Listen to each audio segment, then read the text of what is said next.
Friends, இன்றைக்கி வெறும் biscuit மட்டும் வச்சு ரொம்ப சுலபமாக பிளாக் ஃபாரஸ்ட் கேக் எப்படி செய்யுதுன்னு பார்க்கலாம். ஆனால் இந்த வீடியோவில் எனக்கு ஒரு சின்ன சவால் காத்திருக்கு. அது என்னென்னு வீடியோட கடைசியில் பார்க்கலாம். வாங்க வீடியோக்குள்ளே போகலாம். நான் இன்றைக்கி ஒரு 3 ஓரியோ பிஸ்கெட் எடுத்திருக்கேன். இது நல்லா உடச்சி மிக்சர் ஜாரில் சேர்த்து நம்ம நல்லா இந்த மாதிரி தூளாக அரைச்சி எடுத்துக்கலாம்.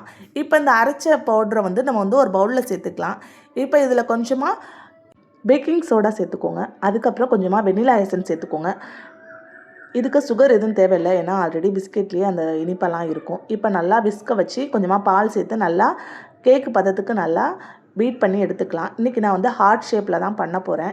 என்கிட்ட பட்டர் ஷீட் இல்லாதனால ஒரு A4 ஷீட்டில் கொஞ்சமாக எண்ணெய் இல்லைன்னா பட்டர் தடவி இந்த மாதிரி அழகாக நான் கட் பண்ணி எடுத்துக்கிட்டேன். இதை நம்ம இந்த டின்னுக்குள்ளே நம்ம அழகாக செட் பண்ணிக்கலாம். ஹார்ட் ஷேப் ரொம்ப அழகாக இருக்கும் கேக்கில் பார்த்தாலே. அதுக்கப்புறம் இப்போ நம்ம ரெடி பண்ணி வச்சுருக்க அந்த கேக்கோட இதை ஊற்றிக்கலாம். என்கிட்ட ஓவன்லாம் இல்லை, அதனால் இன்றைக்கி நான் அடுப்பில் தான் செய்ய போகிறேன். நான் இன்றைக்கி ஒரு பெரிய அகலமான பாத்திரத்தில் உப்பு கொட்டி அதில் கொஞ்சமாக ஸ்டாண்டு வச்சு நம்ம ரெடி பண்ணி வச்சுருக்க கேக் உள்ளே வச்சு நல்லா க்ளோஸ் பண்ணிக்கலாம். இப்போ கேக் மேலே தடவை க்ரீம் ரெடி பண்ணிடலாம். என்கிட்ட பீட்டர் இல்லை, அதனால் ஐஸ்கட்டி மேலே பவுல் வச்சு கையிலே பீட் பண்ணி பார்த்தேன். நடுவில் ஃப்ரீசரில் கூட வச்சு எடுத்தேன். ஆனால் என்னத்தான் முயற்சி பண்ணாலும் கையில் பண்ணும்போது அந்த திக்கான பதம் வரல. க்ரீம் கொஞ்சம் தண்ணியாக தான் இருக்குது. பீட்ரு இருந்தால் இன்னும் கொஞ்சம் பெர்ஃபெக்டாக இருந்திருக்கும். நானும் எவ்வளவோ ட்ரை பண்ணி பார்த்தேன், அதனால் வரல. ஏதோ என்னால் முடிஞ்ச அளவுக்கு செஞ்சுருக்கேன். ஆனால் டேஸ்ட்டு வேறு லெவலில் இருந்துச்சு. கொஞ்சம் என்ன மெல்ட்டாக இருந்துச்சு, அவ்வளோதான். இதில் கொஞ்சமாக ஃப்ரெஷ் க்ரீமும் கொஞ்சமாக வெனிலா எசன்ஸ் கொஞ்சமாக ஐசிங் சுகர், அதாவது நம்ம இப்போ ஜீனியை நல்லா பவுடர் பண்ணி அதில் மிக்ஸ் பண்ணி நல்லா பீட் பண்ணிக்கோங்க. அவ்வளோதான். ஓரளவு திக்காக வந்துருச்சு.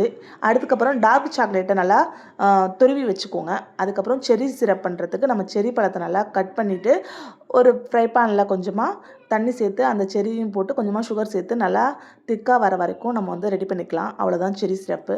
இப்போ பாருங்கள், கேக் நல்லா சாஃப்டாக பஞ்சு போல் நல்லா வெந்து வந்துருச்சு.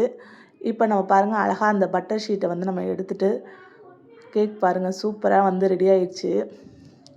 க்ரீம் சொதப்புனாலும் கேக் நல்லா பர்ஃபெக்டாக வந்துருச்சு. ஆனால் க்ரீமும் டேஸ்ட்டு சூப்பராக இருந்துச்சு. நீங்கள் ட்ரை பண்ணி பாருங்கள் இவ்வளோ பஞ்சு மாதிரி வந்திருக்குன்னு. இப்போ இதை நம்ம 2 ஸ்லைஸாக கட் பண்ணி எடுத்துக்கலாம். கட் பண்ணி எடுத்துகிட்டு நம்ம ஏற்கனவே ரெடி பண்ணி வச்சுருக்க அந்த க்ரீமை இதில் கொஞ்சம் கொஞ்சமாக நம்ம தடவிக்கலாம். உங்கள் வீட்டு குட்டீஸ்களுக்கு இந்த மாதிரி செஞ்சு கொடுத்தீங்கன்னா ரொம்பவே விரும்பி சாப்பிடுவாங்க. இது ரெசிபி எப்படி இருந்துச்சுன்னு செஞ்சு பார்த்துட்டு எனக்கு கமெண்ட் பண்ணுங்கள். இப்போ நம்ம ஏற்கனவே ரெடி பண்ணி வச்சுருக்க செர்ரி சிரப்பை அது மேலே நல்லா ஊற்றிக்கலாம்.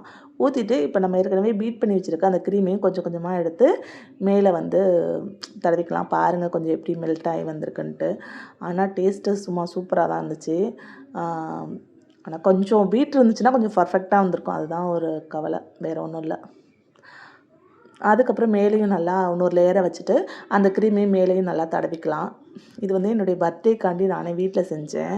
பசங்க செய்ய சொல்லி ரொம்ப ஆசைப்பட்டாங்க. அதுக்கப்புறம் நம்ம துருவி வச்சுருக்க டார்க் சாக்லேட்டை நல்லா அழகாக மேலே தூவிக்கலாம். நல்லா சுற்றி வர நல்லா தூவிக்கலாம். பாருங்கள் சூப்பராக அழகாக வந்துருச்சு.